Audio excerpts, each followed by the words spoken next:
Hey there, friends. Welcome back to Jeremiah Wonders. I'm super excited to have you with me today and Sam Roberts, who is my guest. We have an amazing conversation that we'll get to here in a second that you're going to enjoy. Before that, head on over to jeremiahwatkins.com. Maybe grab a new shirt or maybe grab a Saks hat. I've got a lot of good products here and coming at you on the show. I want to thank BetterBox and Speedweed for the amazing studio that we're in right now, and Gage T. Arena, who is behind the glass amazingly producing this show every week in and out. And thank you guys for liking, commenting, reviewing on iTunes. All that stuff helps. And if you like something that Samurai said, reach out to us on Twitter or Instagram. I like hearing and seeing positive comments about the podcast on social media, and I like reposting those. Without further ado, let's get into this episode of Jeremiah Wonders with Sam Roberts.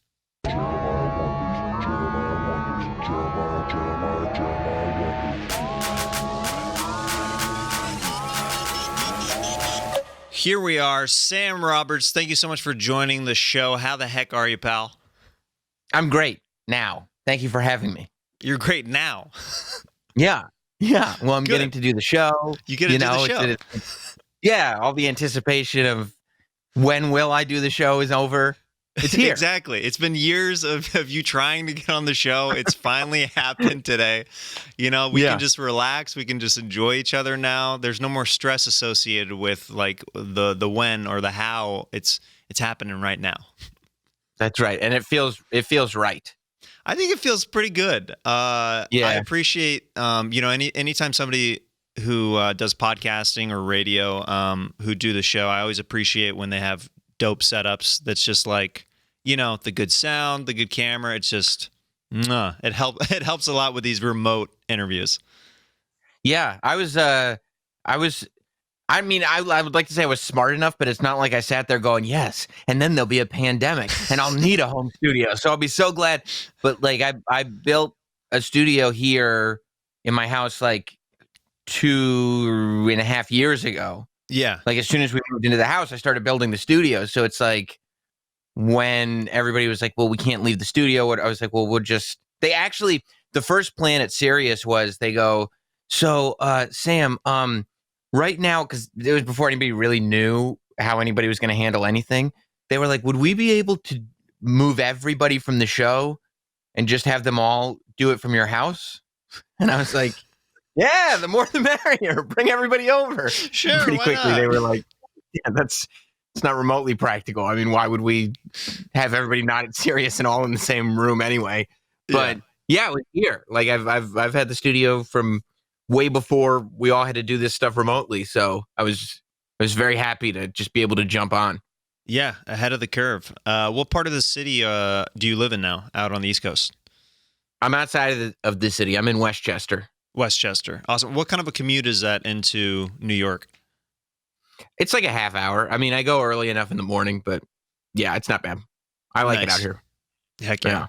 I was doing a little bit of research on you, and that's always fun, right? Digging up some gems from the past. And you were on Nickelodeon as a kid, right? Yeah. Do you get asked about that a lot? Not a lot. I mean, it's come up, but I never know because I've said so much stuff on the radio that I never know exactly. Like half the stories are from my childhood, and then so I never know exactly when people are like, "Well, I've done my research, and I know that." I go, I have no idea where this is going. But yeah, I was on Figure It Out, the Nickelodeon hidden talent show. Yeah, and I was a kid, yeah. And you did some coin flipping with your ankles, is that right? Yeah. So I'm double jointed in my ankle, and yeah, I mean, so like my ankle like kind of like flips, like almost like a thumb does. Like it doesn't actually come off the bone, but there's something on it where it just flips up. And so like I used to just click it. I'm clicking it right now. I don't know if you actually. Oh. That wasn't a bit much for me. That got me off guard. I sprained my ankle before when I was a kid, and that literally just brought flashbacks. Oh man, I started sweating a little bit when you popped that. That was like a genuine reaction. I did this dumb thing as a kid where You're with like, do you have siblings, Sam? Sure, yeah. I have a brother and a sister. Okay, same here. So you're always like at some point either trying to show off for them or like a group of friends. And I was trying to show off for my brother at the time, like older brother, always trying to impress him and try to be cool around him. And we had this eagle's nest where there's a little slide on the back end of it, and we figured let's make our own white trash water slide, and we hosed it down, and we were going down it, and of course that was cool at the time, like just like this is crazy. We put water on our own slide, and now we have our own water slide. We're so creative. And I wanted to keep one-upping because that's just who I am. It's probably one of the reasons I became a comedian. But I need more attention. I stood up on the slide, like on the way down. Like I'm going to stand down it because I've seen in the movies dope surfing and stuff like that. And as soon as I hit the bottom of this slide, I literally...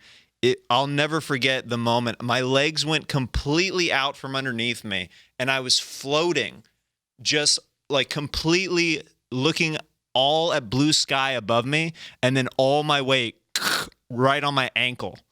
And so but in the moment right before you land, like in the moment where you're just floating, are you thinking, oh, this is going to be terrible? Or are you like, this is awesome? Okay, for the first half of a second, you're like, this is epic. And then you're like, oh no, I'm about to fall. Like it registers real quick. Like first you're stoked because, you're like, oh, I probably look amazing right now, in front of my brother. I'm trying to impress him. And then as soon as like it sets in like, oh, I have to come down and there's no way I can balance and catch myself. And I just slammed. And then I was on crutches for months, and I used to play like a lot of soccer and basketball, so I was just like out for the count, and I like, literally that memory came flooding back when you went. you have to go to your coaches and be like, I can't play for the rest of the season. Oh, why? What happened? Oh, I hosed down my slide and I stood down. The worst way to break your ankle. Dude, it's like the least athletic thing. Like I broke my arm like skateboarding like a few years ago, and it was just like there's a video of it that's just very sad. I wasn't even doing like a cool trick or anything. It's just me like pancaking into cement. I mean, being like, oh no, oh. It's me trying to control my anger and not cry in front of my friends. Once again, trying to impress friends around me, and then I paid the price. Yeah. So I realized. I mean, I could do this thing with my ankle ever since I was a kid. Like it was just, I didn't know that it was a thing that other people couldn't do. Sam, you're different. You're special. But I think I don't remember how somebody like my dad or somebody in my family told me to put a quarter on it. And so I could realize I could flip quarters. That sounds like a dad thing. Hey, why don't you put a quarter on that thing? Let's see what other shit we can put on there. Yeah. So I put a quarter on there and I flipped it, and it was like, whoa. And of course at that time I was watching Nickelodeon, and it was back in the day when it was like, if you want to be a contestant, send a VHS tape to blah, blah, blah, blah, blah, blah. And so, you'd get, and then it said all VHS tapes become property of Viacom, blah, blah. And so yeah, I was like, I want to do this. I really want to do it. And so we actually got out like the big camcorder. Those and sweet I did my shoulder cams, right? Yep. Yeah, man. Take like every family had them in the 90s. If you're fortunate enough to have a home video recorder, then it would be the shoulder, basically what looks like a news cam to people now. Yep, exactly. Yeah, so we made the video and sent it to Nickelodeon, and like I feel like 6 months went by. Like it was a long time. And they just called the house. I don't even have that skill anymore. It was like a growth spurt thing. I don't know what was going on. I don't know. I've got through puberty. I'm a man now. I have pubes. Can I still be on Nickelodeon? Yeah, I feel like it's gonna get real creepy real quick. Yeah. But yeah, and then I went out to Orlando and did Figure It Out, and they didn't figure it out. No, I would love if they had a reunion show, and it's just like all those kids growing up, and they're like, Can I do my talent still? Can we do this?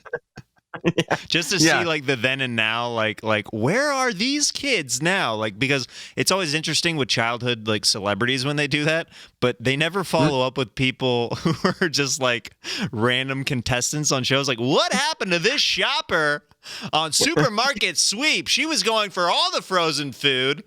And she's in a diabetic coma? Okay. Well, I guess we can wheel her out. I mean, you hear about like Beyonce on Star Search, but you never know who won 2 weeks before Beyonce.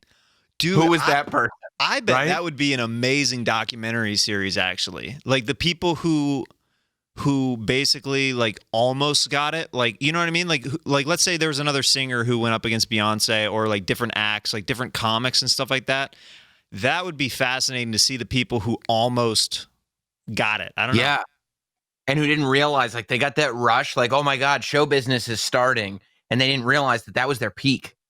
And like the rest of their life, it's just like, like, I mean, I remember even when I was a kid, like I was so not prepared for it. I did the game show, and like they fly you to Orlando, and like you get to the airport, and the guy with the sign has your name on it.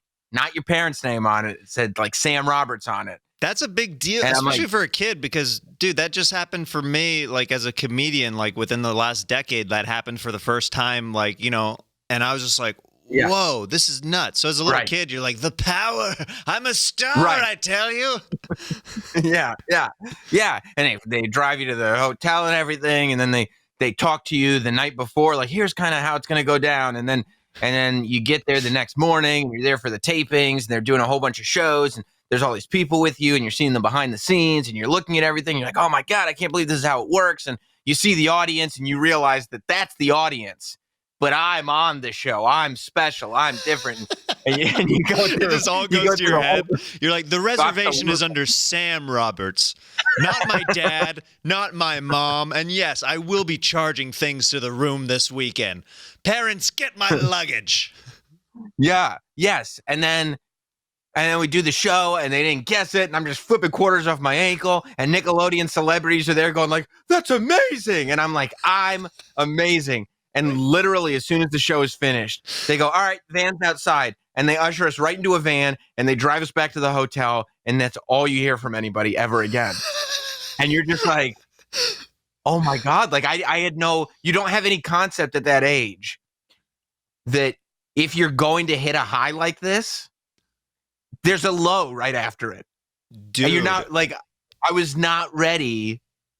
The dopamine rush that you get as a little kid, you're not expecting to have a crash anytime soon after that. Ever. This is life now. You're like, this is life now. Here now. Every moment's going to be this epic. It doesn't, you don't comprehend that I'm going to do, and all your friends think it's awesome and blah, blah, blah, but you don't comprehend that you're just going to go do the show, and then you're going to fly back, and nobody's going to care anymore. Like, it happened. It's cool when it happened, and then nobody will care after that. And you're like, oh, you know, this is life now. Huh. Okay. Right. This is remarkably similar to what was happening before. I was a massive TV star. I don't understand. That's why, like, I can't imagine being like an actual kid celebrity. Dude. It just seems like it'd be so well, that's why a lot of terrible. them end up messed up, dude. Like, just think of all the people who, just like, for example, like the Olsen twins with like some of like the eating disorder stuff, and just like Lindsay Lohan, and like like even Britney Spears, and, you know, they go like they have to have this moment where they kind of freak out a little bit, because I think it's so much pressure to uphold for so many years as a kid, and you don't know how to like give that an outlet or anything. It's just like kind of bottled up inside of you. It's almost like you want them to break and then just come out on the other side and be a person. Like, you gotta have that break. Yeah, that so you cocoon moment where you're like, oh, you're a person now. Yeah, and then you can be a person and an artist and whoever you were supposed to be from the beginning, but you were all bottled up trying to just preserve the high. Just preserve it. Don't mess this up. This is so good. And freeze it. Save it. You're like, it's not even that good. Like, I think that's what can be really difficult about being in any kind of entertainment or show business is you get those moments with, whether it's like interviewing like an idol or something, like on Sirius XM or something, or like when we're on stage doing stand up or something. The highs and lows are so you don't expect that when you get into it, and you really have to manage expectations over time. Otherwise, it becomes super unhealthy. I mean, I think that's why when pandemic times hit for a lot of comics, it's so depressing to see people that you love and like that you may even look up to all the time, and you're surrounded by people who are making you laugh and stuff, and then it's all just gone real quick, and you're like, oh, I need to check on some things, like mentally and emotionally. Yeah, especially because you realize, even if you thought you had a handle on it, you realize you just had a handle on it until the next fix. So like until you had a handle, you're like, I'm prepared for these highs and lows. You're prepared for the low as long as you know you can get back up on stage, within a couple days. Like, you're not prepared for, I'm not going to get that again for a while. Like, there's no creative outlet. There's no adulation. When I broke my arm a couple of years ago, the first couple days, I was really depressed because I didn't know how long like I was going to have to be in a cast and stuff. And luckily, it wasn't that bad of a break, and I could still play saxophone if I held my hand a certain way. And the cast came off pretty quickly, actually, and I just, for months, held the mic in my left hand and just held the broken arm just like this, and hardly anybody ever noticed. It was really weird. Like, I just had like a Lego arm on the right side, and then I would just gesture more with my face and stuff like that, and hardly anybody would ever notice during shows. And it's like you were saying, like, I was super depressed until I realized, okay, I'm gonna be fine because I have these little vices to get me through until you get through the other side of things. Yeah. And it's, and that's, where it gets bad is when you don't know that until the fixes stop, until the thing stops, and then you're like, oh, this is what I was waiting for. Like, I have to figure out now, without that thing, how to get through this. Yeah. Do you remember the next time you felt a high like that as a kid? Because it probably wasn't for a long time that you felt anything close to being that memorable of a surge of energy. It probably was years and years and years. Yeah.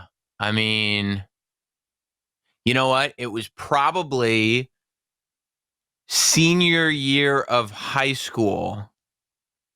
I was in some of the plays, but I'm not a song and dance man. And so I never got cast in the lead of any of these school plays, I just like somebody being like, listen, I'm not a song and dance man by any means. I have different strengths, but I will get the job done. And if you need to hire me in this play, then I'll see it through and I'll do my best. Yeah, you need to know your limitations, right? You need to be upfront with that. But they did a dramatic play with no singing, no song and dance in it, Brighton Beach Memoirs. And it was like Brighton Beach Memoirs. It's like a comedic play. And I got cast in the lead of that play. And everybody said I did a good job carrying, and like the character like carries the whole play. And so it wasn't until that run of 3 shows that I felt better my senior year of high school. How many years in between was that? I mean, you're talking a solid, had to be at least 6 years. Yeah. Just fiending. Just trying to find that next thing. Dude, just cutting like, no. And just like, trying out new mascaras and yeah, that's all. That's all. Painting my nails, cutting my thighs, Yeah, it's all good. Nobody can see it. Just figuring yourself out. Yeah. Nobody sees if it's on the inner thigh. It's all good. It's fine. It's totally fine. Everything is fine. Yeah, everything's okay. When did you get into wrestling? Was it like most kids who get into it are at a very young age, they kind of like see it and they're like, this is my thing right away. Was that similar for you?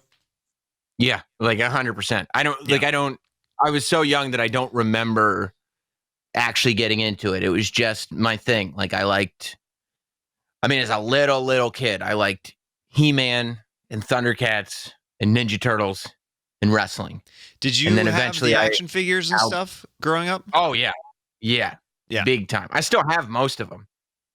Like, everything is still safe. Yeah. That's great. I've got a chunk of mine back in Kansas that are just like a bunch of Marvel and DC ones, but I regret, like, I got to an age where, like, we were like moving or something, you know, like there's like a family move that happens and then your parents are like, do you really want to hold on to this stuff? And you're like, well, if you put it like that, I mean, I guess not. They're like, you know, there are some less fortunate kids that could really benefit from these. I'm like, oh, you're going to bring a less fortunate kids? I mean, I still want, okay, we'll give them away. And like, dude, like all the original animated Batman series, I had all those action figures and stuff, and those are all gone. I had to rebuy them a little bit later, like as an adult, to fulfill that, like, the ones that got away. Absolutely. I uncovered like my old WWF Hasbro collection, and I hadn't, like, in my head they were all pristine, but I didn't realize they were all beat up and sun faded. So I had to start rebuying them so I could have like the versions in my head of them. But I've never met, which is why I will never put my kids through that guilt trip of like, do you want to get rid of this? Like, even when my wife tries to throw out one of my kids' toys, I'm like, what are you doing? What are you throwing? Yeah. Don't throw this out. Yeah. He loves this. Like, I have never in my life met an adult that's like, no, I was really glad that my parents gave away my toys. Right? Nobody's ever said that. Everybody rebuys them. Everybody regrets it. Nobody's like, I was really glad I helped some of the needy. I was really glad that they had toys. No one ever. That's like, as an adult, like, we can look back on moments where we're like, oh, I'm happy, you know, I maybe gave to this organization or something.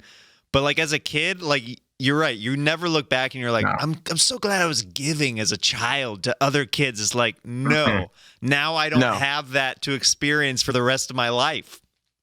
And it's also because, like, our parents didn't understand it, because those of us born in the 80s were the first generation that had good toys. Like, they had terrible garbage toys that of course you would throw out, that they would eat. Like, all their toys were dangerous or just rotted away anyway. Like, there was no collecting, there was nothing, you know? Dude, one of my favorite old SNL sketches is Dan Aykroyd used to do this salesman character. I don't know if you remember this one, but dude, the different toys that he would pitch, it was literally just these things that would easily, he's like, yeah, here's a bag of glass. And he's like, yeah, you know, you got the glass and, you know, you're juggling around and here you go. And then, like, he had like this cellophane bag that he'd put over his head, and dude, like, it was so great. It's just like spoofing all those dangerous kids' toys of the 70s. Yeah, but that's what they had. So they had they wouldn't consider. They didn't understand that at some point in your life you'll be like, man, I wish I still had that collection of Batman the Animated Series figures. It's true, man. I've got like a couple left. I've got this one Batman, like, he's on like a purple motorcycle where, like, if you pull his back backwards, it charges up the the motorized thing, and then you set him forward, and then the wheels and it takes off. Oh man, I still have that one. I need to do that just to feel that sensation again that I had as a kid. The amount of times I pulled that thing back and let it go and be like, it's crazy every time it happens. Look at how fast it goes. How could this technology exist? This is so realistic. I can't even believe this. It's a motorcycle, just small. How do the mechanics even work on this thing?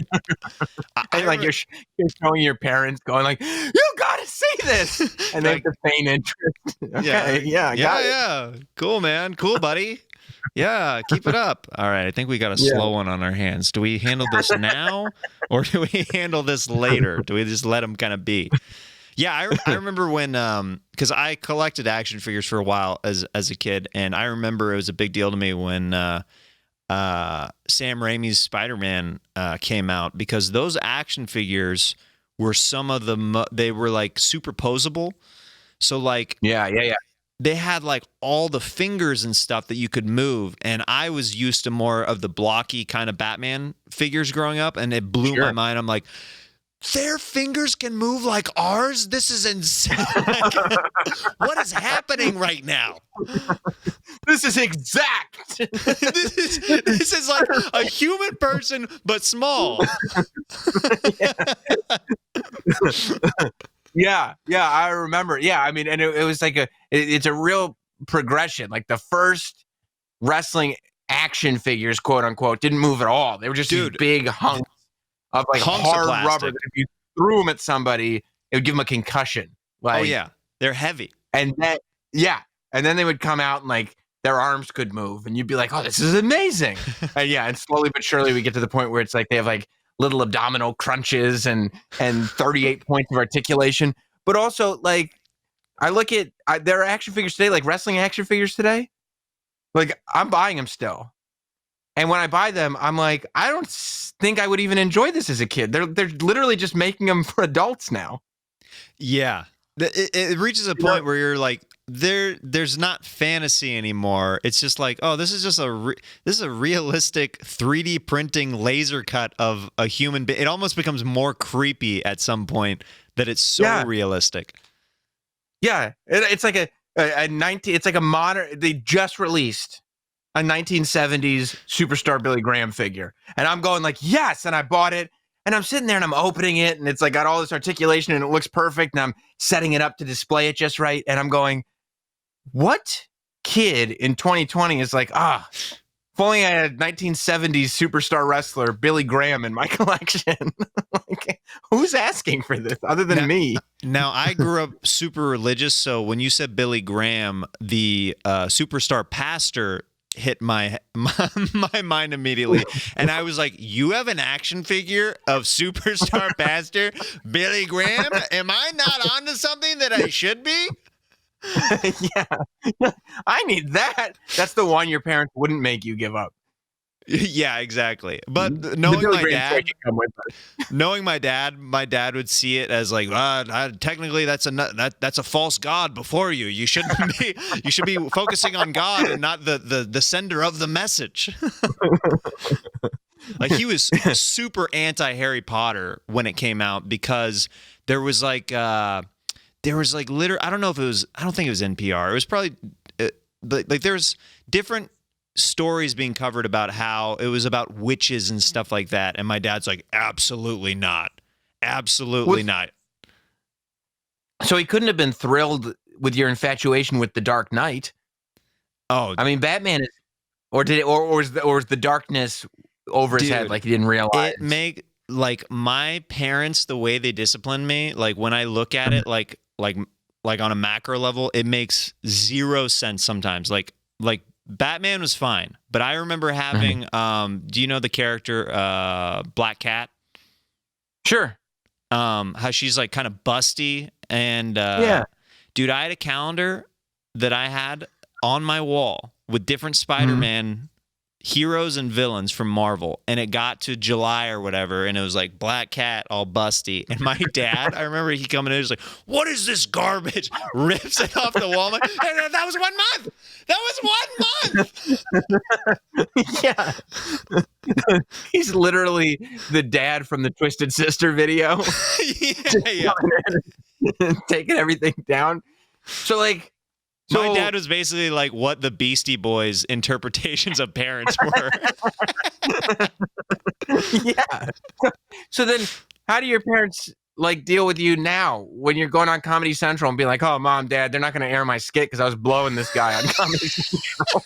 Like, that's way worse than a Black Cat calendar. I don't think my dad I still don't think my dad knows really the full context of that, because my mom and dad wouldn't really watch that show. Like my mom was like, I like it when you boys run up because it's silly and fun, but she goes, it's too mean. The show's too mean. I don't like it. I'm like, okay, it's not for everybody. My dad, he's definitely not seen some of that footage for sure. He's just now starting to be more active on Facebook, like, because because he has a new wife who's more on it and stuff like that. So she'll show him things now. Like if it wasn't for her, he probably still would be out of the loop. But he will see things and he'll be like, he'll comment like occasionally, wasn't too big a fan of that thing you did. Little too much. Wasn't too big a fan of that.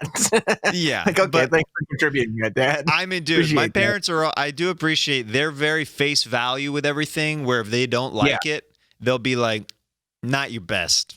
Like, they'll be like straight, like, yeah. They're like, well, we would tell you if it was good, but like, we're not going to sugarcoat it. Like, because I put, I'm putting out so much stuff that they feel comfortable. Like, yeah, I didn't like that one.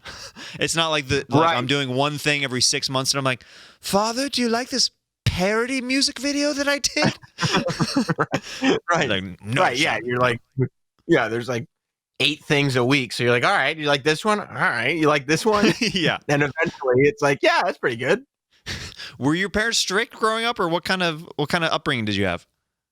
Yeah, I mean, they weren't religious at all because they were both raised very religious. So like, they went. That's what happens. You either stay the course or you split off in the other direction.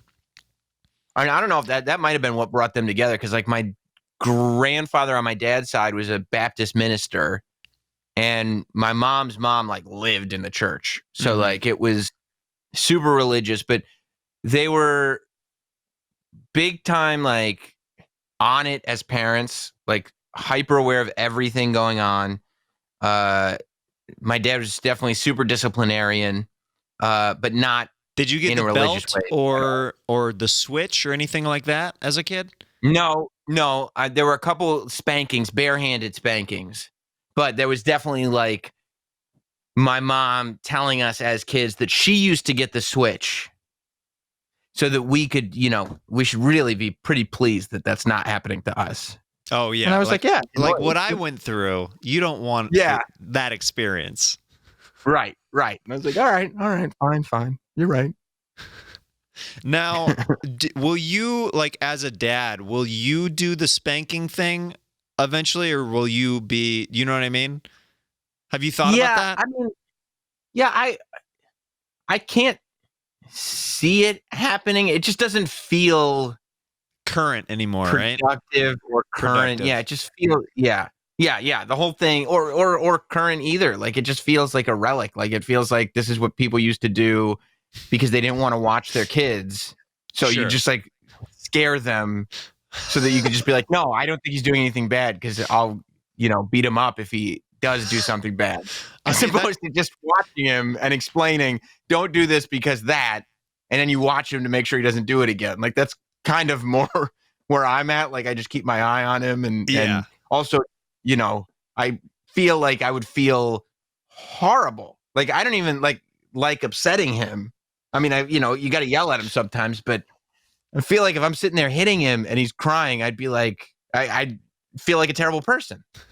See, that sounds like the logical thing. Like you just saying it like that. And then like, that makes you think of all of our parents before us. Like, you guys were sick. You got off on this stuff. I mean, what kind of people hit their kids? You know what I mean? You start analyzing. You're like, how is that even a thing? Yeah. You're like, well, wait. If the way you said it was logical just now, then to do it any other way is just disgusting. You are sick. Right. And that's when people start. Oh, you have to understand. It was a different time. It was a different time. Yeah. My dad had my sister she would act up a lot, and he would, on family road trips, he would pick a switch from the tree and set it on the dash. So while she was looking forward on the drive, she would be looking at the switch just in case she acted up. And sometimes he would make her go pick the switch that he was going to use. Yeah. That was my mom's style. Yep. My mom said that she would always have to go pick her switch. And that would be the thing. Like, you're like, oh no, and I know what's coming. And it wouldn't ever be a bluff either. It would never be like, pick your switch. And then it was like, okay, I just wanted to scare you. It was like, no, now I'm actually going to use it on you. Like this was just a 2-part exercise. And here comes part 2. No, we were just made hyper aware that my parents were providing everything. So anything could be taken away at a moment's notice. Everything could be taken away at a moment's notice. Like whatever it was, like whatever you enjoy. you The get air to you enjoy breathe, that. the air you breathe can be taken away by us. Right. Right. Yeah.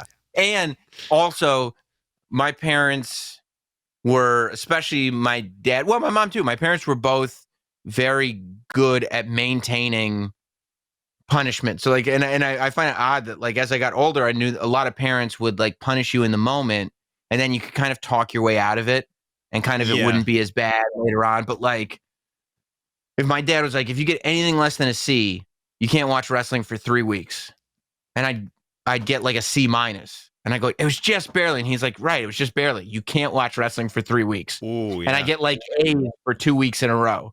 And I go, can I watch wrestling this week? And he go, I'm really proud of you, man. But no, you can't. It's 3 weeks. That was the thing. And it would be like, that's the deal. And so, I think that's left me with like, no, like they like, and you don't even feel bad about it. You're not like, why would you pull on my heartstrings? We made a deal here. I already told 3 you. weeks. That was the punishment. Like, we're on good terms now, but of course you're still punished. Like, Yeah. it was 3 weeks. Yeah, I'm not wavering on this. It's pretty. Yeah, I'm being straightforward with you. Yeah. You want to get dinner? Like, I'm not mad at you. Though, you want to hang out? We just can't watch wrestling. Yeah. Yeah. I'm like, well, what do we do then? Jeremiah Wonders is brought to you by Kanai Pro Gear. Are you sick of schlepping your crap in a cruddy old backpack around? I know I am. Why not get the last backpack you'll ever buy? Get Kanai Pro Gear. Their backpacks are inspired by military assault packs. They took military-grade materials like 500D Cordura nylon, and Cordura is the brand name nylon, don't you know, which is the strongest, lightest, and most durable. Lots of great products have come out of the military, as we all know. Aviator glasses, the Jeep Wrangler, Top Gun, and now you can get the Sarsana Expedition Pack. It's in use by the U.S. government, which if it's trusted by the Secret Service, it's good enough for you. All their backpacks are designed with functionality in mind. Gear of this high quality normally costs an arm and a leg, but at Kanai, you can get the highest grade at the fraction of a price. All Kanai's products come with a lifetime warranty. No matter what happens out there, rest assured, Kanai will repair or replace any backpack as long as you live and breathe. Go to CANNAE and use SAX to get 15% off. That's KanaiProGear.com and use SAX to get 15% off. Kanai Pro Gear, the most durable backpack known to man. I want to get into this next segment. It's called Fanning Out. Fanning out. Questions from fans. So I reached out to people online, and they reached right back. I said if you could ask Sam Roberts any question, hit me with it. And they sent in some questions, and I think a scene suggestion or two for us to maybe try out. We'll see. We'll see if we get to that. Okay. Right. This one comes from RRBG Podcast on Instagram. Ask him about pro wrestling, specifically what he thinks of Paul Heyman and Roman Reigns together. I mean, I think it's a fabulous act. I talk about wrestling a lot on my wrestling podcast, obviously. I don't want to inundate your audience with the minutia of pro wrestling, because pro wrestling is like a weird thing where if you're really into it, you could talk about it for hours and hours. You could literally, if you said all we're ever going to talk about is wrestling, if you're a wrestling fan, you'd be like, oh, sounds great. But if you're not a wrestling fan, the minute you dip into even a hint of minutia, it's like, this sucks. Turn it off. Is there like a Cliff Notes version that you ever give people like on stuff? No, I refuse. Like if somebody really, I don't do it. Like, I if like that. somebody You're really like blood wants, in, blood out, man. If you ride with me, you dying with me, okay? I mean, there's no such thing as halfway crooks. And, that's my philosophy on wrestling. Like, if I get the vibe that somebody really wants to know about wrestling, or if somebody's really like into it and it's like, we're going to start having conversations about this, then it's like, cool.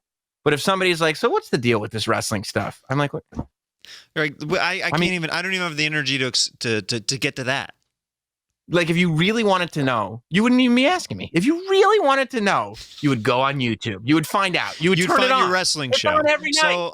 So check out Sam's wrestling show. He's got, many podcasts and stuff where he talks about it, and that'll cover his viewpoints there. Long story short, yeah. I think that's a good way to answer that. Yeah, this week's podcast, I talk in depth about how great it was. So okay, perfect. Yeah. Multiple people asked this, and I'm guessing it's an inside joke from the show, which you may have to explain to me. But Sean Fitchner on Instagram, are you a chocolate chip muffin type of guy?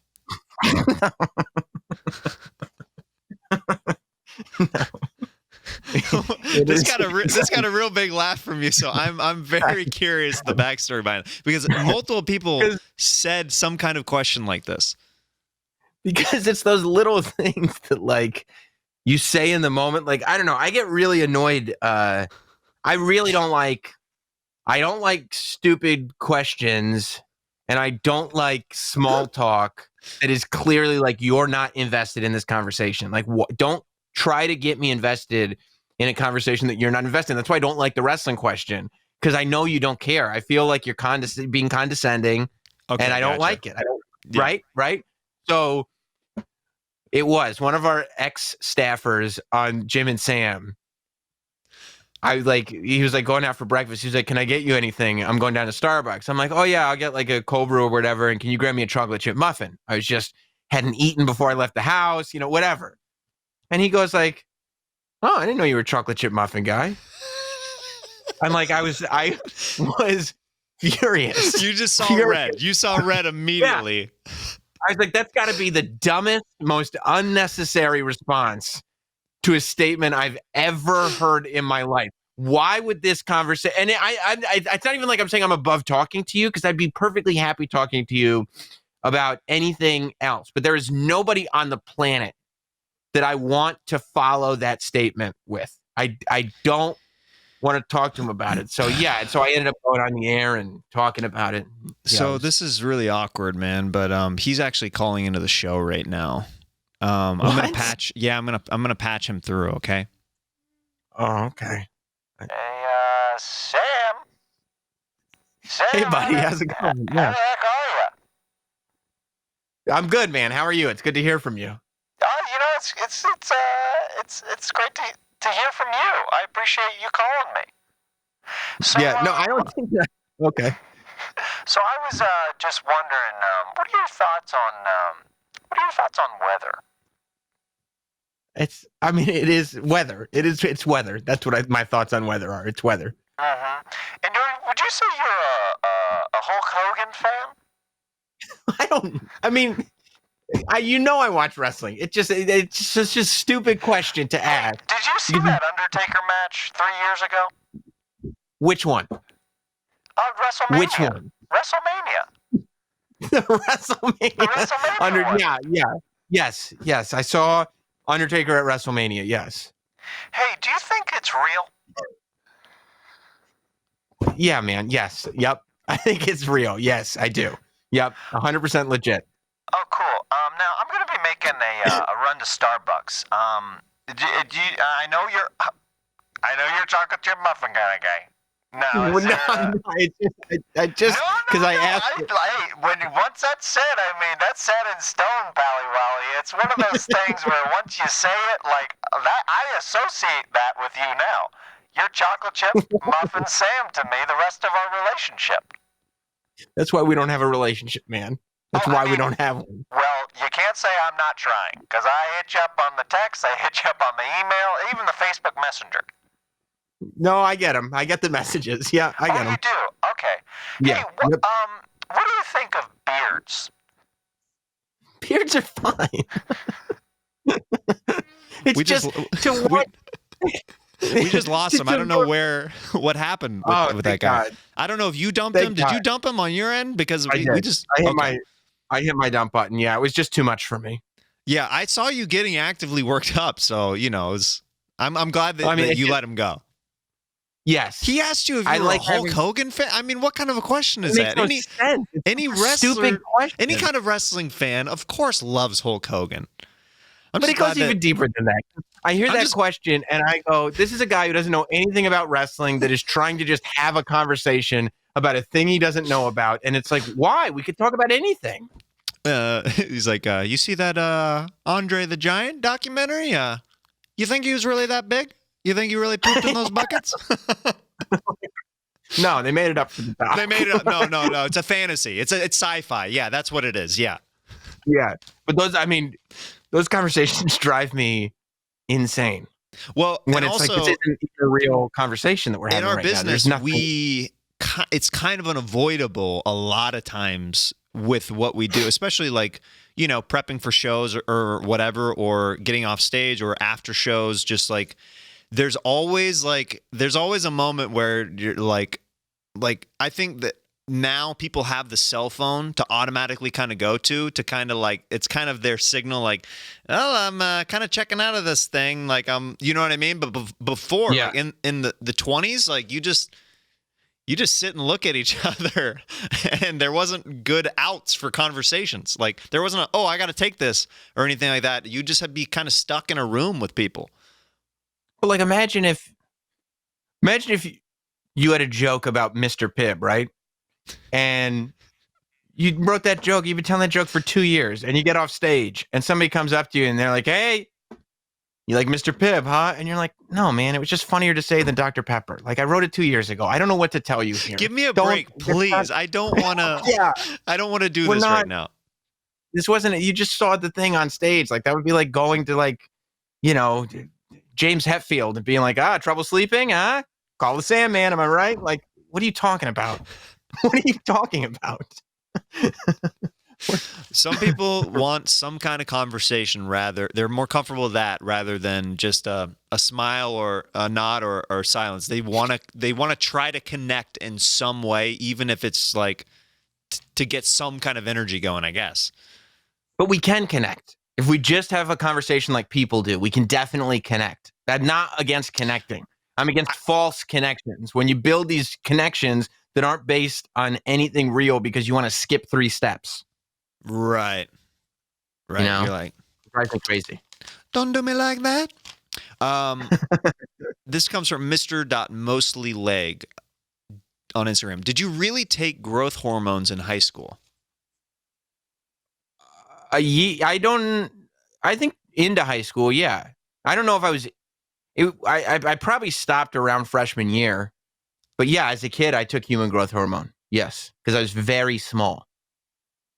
Oh, gotcha. The way the question is phrased is like you had a bodybuilding phase in your. Oh no! I was like, I was undersized. I was like, what former life did Sam have that I don't know about? Like being a smaller kid, like, okay, yeah, the doctor wants certain things to like bone density or something maybe to develop or something like that. That makes more sense than like, yeah, dude, it was a lifting phase in my life, and it got really into just power squats and thrusts and jerks and cleans.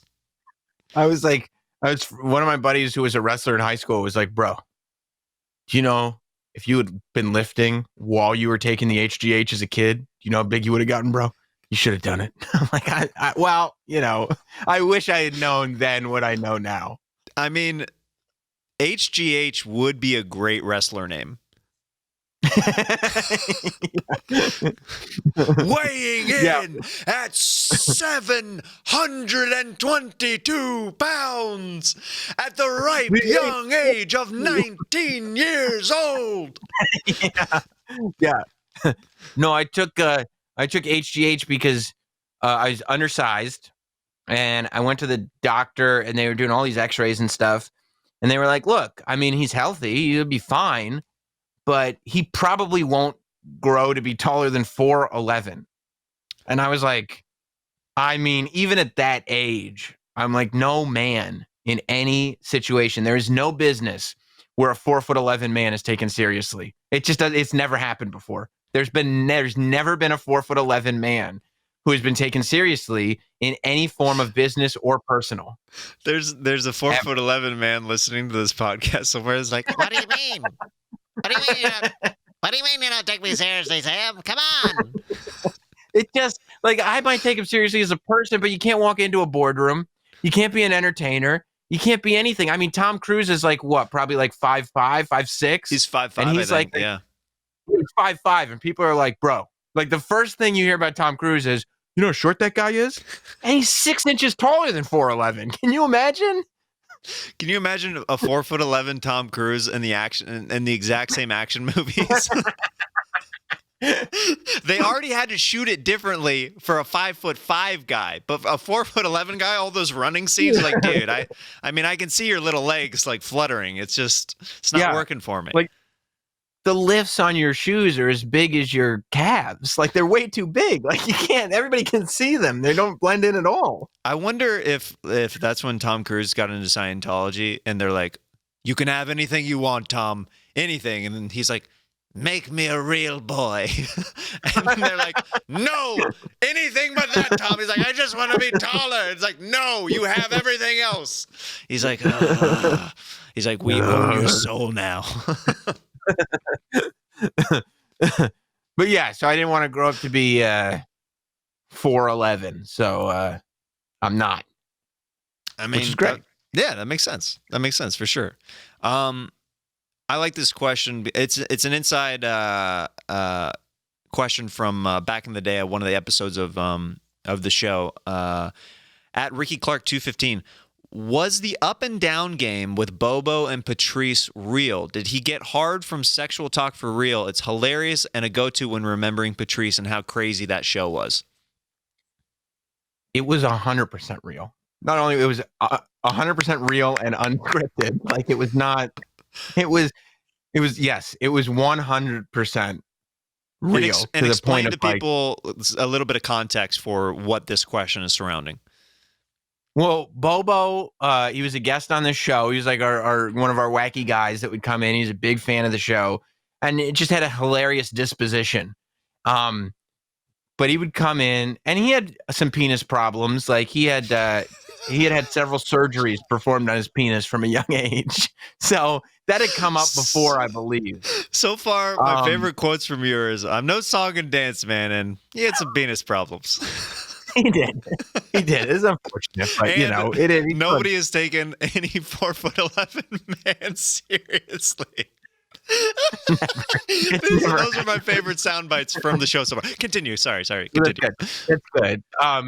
So I believe it started because we realized that he had been talking to one of the Sirius XM ladies, one of the ladies that worked at Sirius XM, and we noticed he was wearing khakis and he had become erect while talking to her.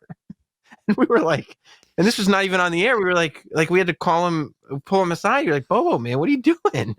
You can't. Oh, sorry.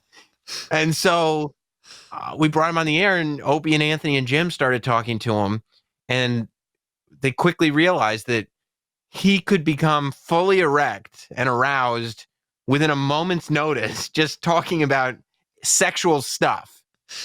And then you could immediately change the conversation to talking about the Mets or something else that he liked, and he would go limp.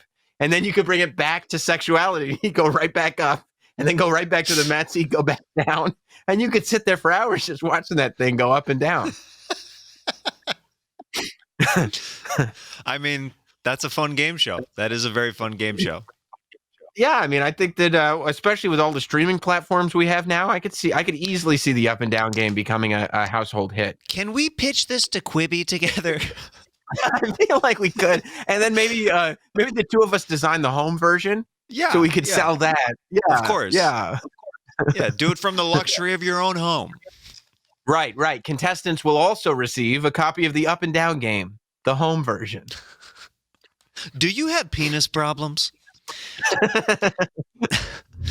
This is Kanga Bear Kiss on Instagram. Ask him about having to travel with Chip Chipperson and if Chip actually throws rocks at cop cars, because that's fucking sick.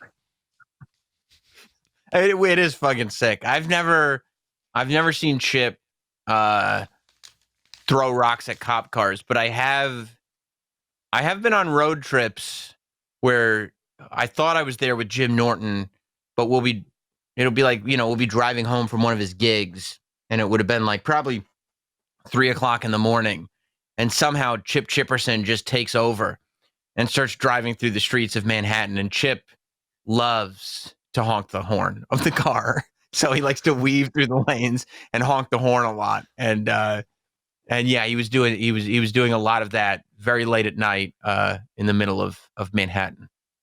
That's got to be fun to be a co-pilot to that. Yeah, no, it was great. It was great. Yeah. When you're a part of mayhem, but you can still not hold accountability for something, That is kind of the best of both worlds. Like I like in high school, like when those Fast and Furious films were like real big, and like drifting became popular for a little bit. I would go drifting in my buddy's little Honda. It was like this little 2-door coupe, and we'd fit like 5 dudes inside of it.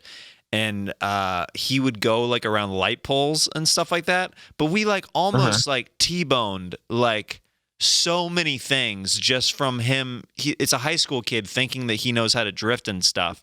So the thrill of being in that car and knowing that you are not responsible if it does go into flames or an accident happens, you're like, this is living on the edge right now. Yeah. And then if anything goes wrong, you could just be like, why'd you do that? Yeah, dude, that wasn't a good call, man. I mean, come on. Yeah. I could sit in mayhem for a while. Yeah. Just enjoy this, that you're like, I didn't start this, but I'm also not going to finish it. Yeah. But I appreciate being here. Yeah. I'll be a party to it. Yeah, exactly. I'm no party pooper. I mean, I'll hang. I can hang. If you guys want to do coke and stuff, I'm down to hang. I'm a good hang. So do your thing, guys. That's what people say about me. I'm a good hang. We're going to close it out now with a listener favorite, Sax Talk. Sax Talk. All right, Sam. I prepped you a little bit before we started this podcast, and you're going to share a story of a sexual encounter. And it doesn't matter how graphic or innocent it is, whatever you'd like. You're going to share that with the listeners and viewers, and I'm going to play some sweet, sweet sax along with it. And we're going to get super sexual up in here. So whenever you are ready, I will follow you along with my sax. Okay, well, I think based on the fact that I think we've talked a lot about childhood and things like that, we'll go back then. And I've told the shortened version of this story on the radio before, but I think it deserves the sax treatment. I think this will really add to it. Let's go back to about 7th grade, hanging out on the playground, and people were starting to have their first experiences. You're trying to figure out where you kind of fit in that dating world, but you're too shy to make the first move. And I was sitting out there on the playground, and I was hanging with my buds, my 2 dude friends, and this girl, a couple of girls, 2 girls walk over, and they're flirting with one of the girls who I found to be a very pretty girl at the time. Not anymore, obviously. She was in 7th grade. But at the time, my speed. And they go, hey, Sam, would you consider going out with insert name here? And I looked at my friends, who looked at me as if to say, I don't know what to do here. And in a moment of panic, I looked at the girls and went, oh boy, I'm screwed. And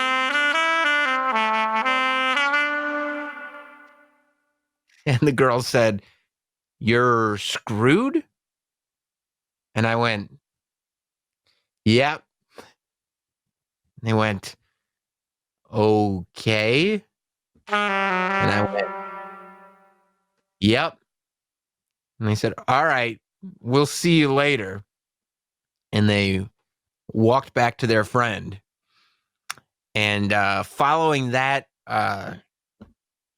decision of me being screwed, I believe I went on a dry spell of, a solid 4 to 5 years.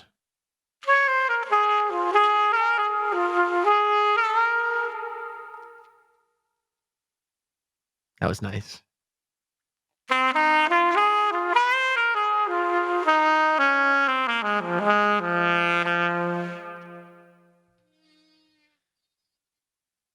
Who would have thought that one statement one statement would have had a ripple effect. I'd like to see an alternate timeline of Sam as a kid saying, let's go. You, Dude, it haunted me literally years. I thought about it for years. Why did I say that? Why would I have said that? That was such a So, good option. That would what would have done that? naturally, you know, girls talk and stuff like that. And Yeah. they all probably started talking, you know, behind your back and like at the playground or whatever, being like, yeah, like I don't know if Sam like likes girls or if he's just too worried, like if he feels too much pressure to go on a Right. date or something like that. You know what I mean? Like that kind Yeah. of stuff. Like in those small circles, it gets around real quick. Yeah, they were definitely like, he's either gay or asexual. I mean, because Mhm. there's no other reason that a person would respond that way.